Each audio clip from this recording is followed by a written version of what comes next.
Today, we're speaking to Silicon Valley veteran and executive Helen Wang, the president and founder of Oceanside Perspective. Helen, thank you for joining us today. Oh, you're welcome. Thank you for having me. Of course. Now, over the course of your career, you've become an expert on supply chain and procurement. That career has taken you to icons such as Apple and Google, but much of the early part of that career started at Foxconn, where you served as the head of strategic sourcing and global procurement. How did you adapt to managing that type of responsibility so early on in your career? Well, it's a great question. I think when you're young, you're energized, eager to learn, eager to grow. I don't really think that much, but when there's a challenge coming to me or opportunity, my tendency is to go try.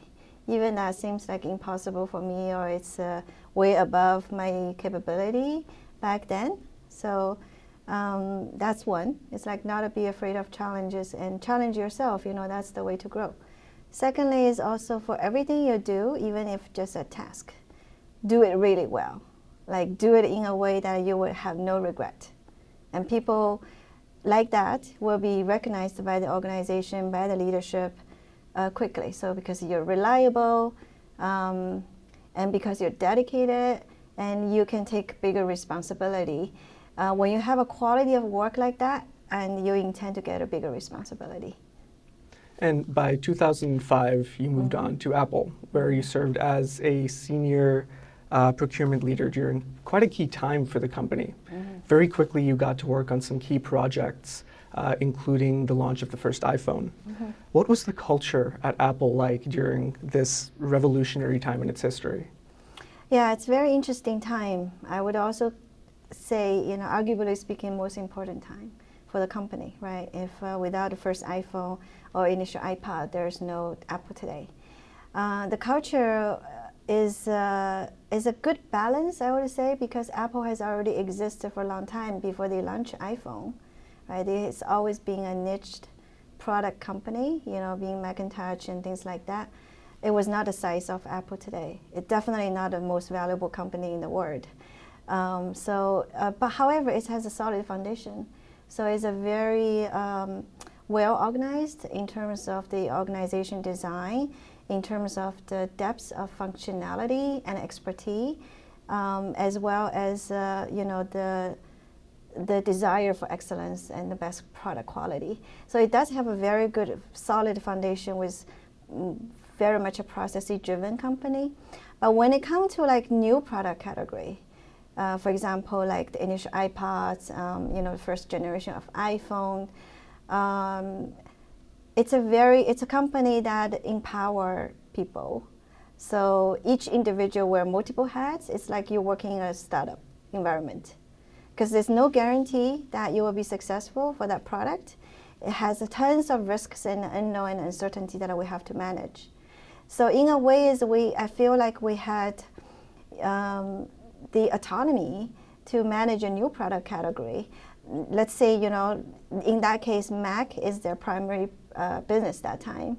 But whatever the small mobile devices, right, the platform is the new future, and nobody guarantee you will be successful. So in that environment, we make decisions very quick. We trust the people a lot. We take on, the responsibility that we never thought we would. So it's a balance of two cultures happened at the same time and eventually emerged when the new product grew to like much sizable and scalable product family. Are there any lessons from that experience that continue to influence you today? I think innovation tends to happen, when people are not afraid of value. And I think innovation also happens more of bottom up. So, when you tell people, give them more creativity, the capacity to be creative or capability to make decisions, I think that's where, the speed matters as well as the culture matters to embrace innovation. And I'm glad you bring up failure as an important part of learning. How or did you feel that at Apple you were encouraged to fail or that you were given space to fail? And if so, how did they accommodate that space for you? Yeah, I have a perfect example. I used to manage the supply chain, right? And then, so supply chain, there's always something goes wrong. And it's impossible that you have a peaceful day with no problem going on. But I remember there's one time that one of the commodity that I managed was the gating item. When we call gating item is like everything else on the bill of material we already have to produce enough forecast. But I'm the one that have shortage, the responsibility area that I had. So of course I feel like a failure because how could everyone else has enough, but I just somehow did not manage my supply chain properly. I lost sleep that night because I was so nervous going to the room reporting to this bad news. And I know I would be grilled to answer why and why, how, when to fix. So I prepared. I analyzed the situation. I prepared tons of information. I went to that meeting room with all the executives from operation, 40 people sitting there. And I was like, okay, what happened to where is Helen here? I stand up. And then, by then our VP, the vice president of operation, basically said, oh, Helen, I knew her working on this issue and I trust that she will fix it. So that takes a lot more pressure for me versus I've been grilled in the meeting to answer every question because now the trust is on my shoulder and I would do whatever I could take not to fail that expectation. Mm-hmm. So I worked day and night over the weekend and I fixed the problem. And coming Monday, I was no longer the one that has the most shortage. So that's how I learned. I think Apple, that environment and a culture that taught me that empower individual mm-hmm. and trust them that they will take on, the best capability they could in solving the problem. Very nice. And now, after Apple, you went to another very innovative environment, but a very different one in many ways. You went to Google X, mm-hmm. the moonshot division of Google. What was it like trying to create order in such a dynamic but perhaps unpredictable environment? Yeah, it's very hard. It's very challenging. I'm still thinking, on one hand, super inspired by the mission of Google X being the moonshot factory. That all the talented people that I met over there, I still think they're the best group collected from all over the world, not only inside Google as well as other industry. But it is super challenging because we're creating something never exist. So you could say in a way is how do you create an order, in such an environment. But on the other hand, I think it's more about a learning culture, versus trying to create something fixed as order per se. So I think we're basically doing while we're learning, and we're learning from doing. So that's where I feel like that experience gave me a lot of sort of experiential learning aspiration. I just feel like that's the best way for you to learn. And after Google, you made quite a career change. In 2017, you founded W Consulting Group. Mm-hmm. What inspired that decision to set off on your own? Yeah, I had an interesting conversation with a headhunter. Of course, after my role at Apple and then Google, right, there's always people approaching you, why don't you join our company? But most of them are tech company. I think I was still kind of living this tech bubble, I cannot think of more sort of way beyond that because I was in Silicon Valley and, people flow from one tech company to the other tech company. But to me, it's like, I feel like there's a lot of similarity. I would take on maybe a bigger role, maybe working on a little bit different product, but the practice of my expertise, functionality will be pretty similar. So I thought about it like, is that what I wanted to do, keep working in the tech industry? The headhunter gave me a hint, and he said, you have a almost perfect portfolio, but I don't see anything on your resume that you had sort of start something your own. Yes, you worked at Apple, you worked on the first iPhone when you feel like you're in startup. Then you went to Google X, that's like a portfolio of startup. Like at any given time, you're probably working at 10, startup company projects in different stage. But have you started anything on your own? If you would have something like that as an entrepreneurial experience, it feels like that's more complete. If I were to stretch your goal, would that be something you wanted to do? So that kind of inspired me to thinking of what can I start, doing something on my own. And so that's where the W Consulting Company was born. And you mentioned people development. I think you've used the word mentorship in the past to describe what it is that W Consulting Group does. What is mentorship to you, and why is it so important for growth? Yeah, I think mentorship is very important. To me, everybody might have different way to interpret mentorship. So I don't want to get into the definition, what's, this and that. My own takeaway and perspective about mentorship, why is that important, is I feel like everybody would need a kind of a role model, a good reference, a good example in terms of, if you grow yourself, what is the better version of yourself might look like. Like we need a general direction is, yes, I want to become a person like that. So, and different people might give you different, inspiration. So my mentorship model does not really fix with one person, one type of expertise. It's more about, I view myself as a sponge. Like I can start absorbing the different nutrition, from all the good quality that I see. And if I see a person that really resonate with me in terms of a better version of myself, that's where I tend to reach out, kind of establish a mentorship model. And to continue with this theme of mentorship, in 2018, you joined the UC San Diego, the board of the UC San Diego Institute for Supply Chain Excellence and Innovation. And you also began teaching at the university as well. Why did you decide to shift your focus towards education during this stage of your career? Yeah, there's a couple of reasons. One is at one point you forgot what you want to do when you were a child, right? So we all had those experience that the teacher, elementary teacher, or maybe kindergarten teacher ask you, what do you want to do when you grow up?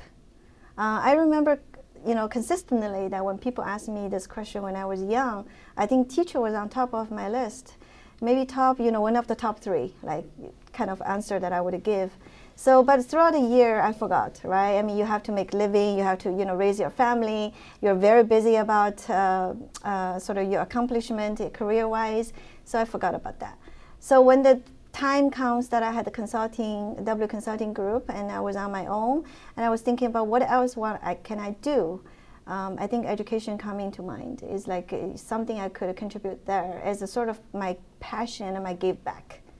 Not necessarily like, somewhere I make income, right? So I thought about how can I give back in a meaningful way, and I, had a mentor who introduced me to UC San Diego, and I joined the board for Supply Chain Institute to contribute my value.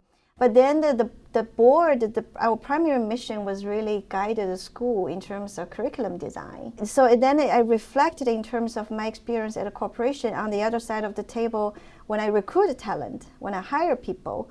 And there's always a huge gap in terms of what school is producing as talent versus what corporation is desired to hire. So there seems like a mismatching between. Most of the graduates, for example, MBA or undergrads or graduate students, when they graduated, they join the workforce, feels like, how do I utilize the knowledge that I have acquired from school? There doesn't seem to be a direct application there. So the training starts when you start, this new position, day one. We have to train you at on the spot. So I was thinking about, is there something I could do? Either helping on the curriculum design to bridge the gap, or do something myself. For example, teaching, that I could bring the aspiration of real world to the classroom.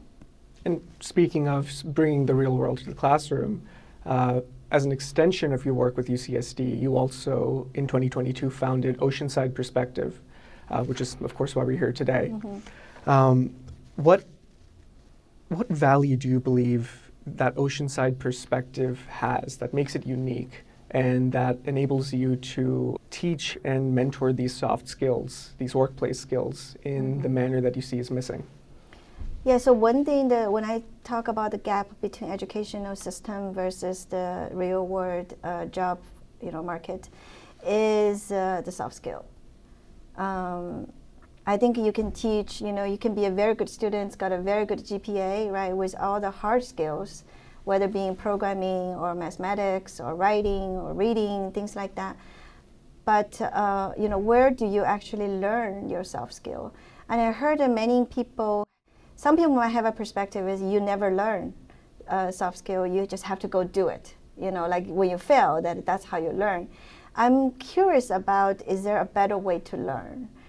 You will still probably fail, you learn from failures, but can we, give a more of a supporting ground that guide yourself through those difficult times? So even you fail, sometimes you fail miserably, you still don't know what you learned. So I wanted to be able to at least provide some guidance and support. That's where OP comes, that I really hope we're still very early, young kind of nonprofit startup, right? So we have a lot to grow and a lot to learn, so it's an evolution for us. But at the end of the day, that I hope that we would create a meaningful educational community, and that including the mentorship element, and then focusing on soft skill development and the learning. And in developing the early parts of this curriculum and this educational platform, you've chosen 4 tenets that spell out L.I.T.E, L-I.T.E, for the organization: leadership, innovation, technology, and entrepreneurship. Why these 4 tenets? I think those are the 4 that, it's very much related to my background, right? I spent most of my career in high-tech industry. So I truly believe that technology improve and change our life. So there's no doubt if I pick anything, technology will be one of the founding value for us. Secondly is, you would say, well, iPhone, maybe self-driving cars, like the different time, the product that I have contributed, they're revolutionary product. And then you see that how this revolutionary product could enable human being to do more. So I think innovation in general takes more than just technology. So technology has to become an innovation in order to have bigger impact. The leadership coming together with entrepreneurship. If I'm thinking about a successful leader, and at least in my world, that has a lot of entrepreneurship quality. You're not afraid of to try, you have a lot of courage to learn from failure. You're learning by doing, and it's not a fixed mindset. You have very open-minded and curiosity. So all of this is kind of quality of entrepreneur. But a lot of people look at entrepreneur more like early stage. It's like, oh, you're doing some startup, therefore you're entrepreneur. But however, if you work for like a large company like Apple, you're not necessarily entrepreneur. I have a very different idea in terms of entrepreneur, because I think what most important is the entrepreneurial mindset. If you want it to be successful, almost in any situation, right? Whether that being your own startup or working for a large corporation or even in a nonprofit, you need to have all of those qualities together. Soft skill, in a nutshell, I think it's not just about one thing. It's really, why is that so difficult? Is because it's a combination of all of this. And as a leader, as a teacher, one of the things that you've been working with and emphasizing recently is intergenerational teams. And it's also become a core component of Oceanside Perspective's mission as well, encouraging intergenerational dialogue and collaboration. Why is that important, and how does one encourage that sort of intergenerational dialogue? Yeah, I think it's a super cool idea, and I think when I explain more, people get it. If I ask you who are the most influential people in your life, they're going to tell you, okay, my parents, my father, my grandparents, right? So it seems like, the people element of how your personal growth is so important, because you largely be impacted, influenced by those people. But then you're looking at how do we create our network these days? It's most likely with your own peers.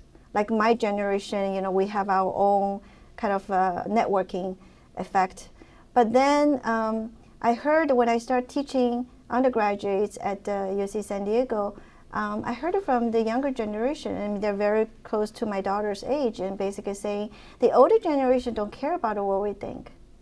They're going to leave all this mass, climate change and so on and so forth to us, because they don't care about our future, right? They feel angry, they feel frustrated, they feel also disappointed with what they have to deal with in the future. I have a little different perspective. I feel like the previous generation have tried their best to survive, to improve, the quality of life. But of course, there are a lot of things that we did not know in the past. You know, I tend to wanted to think about people who has good intention, and we definitely deeply care about the future generation. So that was the initial thoughts about how can I bridge the gap between, you know, the current and older generation with the young generation. And I can see every generation has their story to tell and why they did what they did, but I don't think anyone has trying to, you know, connect those dots. So I hope Oceanside Perspective at one point be able to do more of that. So cross-generation is a big thing for me. The reason is because I think, you know, people say, well, we learn from history. But then I question, why would history always repeat? Therefore, you can learn, right? Because we're human. Humanity, to a large extent, never change. This is why we keep repeating with the same mistake, you know, hopefully not, then, but also with a lot of similarity things that are generation over generation, right? So that's why I am most hopeful that when we start connecting all different generations together, building this learning and educational community, then you would start finding a lot of commonality in terms of humanity. And, you know, we could be much better understanding from each other, and also together we could elevate this learning to the next level. And in the spirit of that intergenerational dialogue, we're nearing the end of our time here, but to touch back on an earlier theme, you mentioned failure and, you know, the necessity of learning from failure, the importance of it, but also the importance of having an environment that encourages it. Mm-hmm. What advice would you have for students, for young people who are going through this process of failure, who may not have the same sort of supportive environment they had at Apple, who, you know, may be failing to meet certain demands and maybe stressing out about it? What advice would you have for them early on in their careers? You might feel like that's your own unique value, but then when you start to, you know, broaden this perspective, then you find actually a lot of people at that age had a similar experience. So the confidence start building throughout the time. It's an evolution, right? But I think that's not settled. Like most people, if you tell them that, they were like, okay, yeah, but what can I do about it? This is why I also hope, you know, OP could be able to build a community. You have mentorship, so you have people you could ask with, you know, different cross the generation, right? That's a near-term goal that we could have. Is I hope people would benefit from the community. Then you're willing to give back and helping other people who gone through similar challenges that you had went through. So when you have another people to tell you that, yeah, I have been there, I understand what you're talking about, that's already give you a lot of confidence that, yeah, that I'm not alone in this. More importantly, I hope to provide some real support. Like support meaning maybe a tool. You know, we have a lot of emphasis on strength. It's like, you know, self-aware. Do you know what are your strengths? And you can utilize some of this to overcome, you know, a lot of challenges that you're facing. So that's a part on yourself, plus the part where I mentioned about a mentor. And then furthermore, that I hope to create some framework that people could follow. For example, the class that I teach emotional intelligence, you know, how would that benefit your growth in terms of career, as well as some of the roadblocks in your life that you could practice some of the emotional intelligence to help you in a large sense. Wonderful. Well, thank you so much.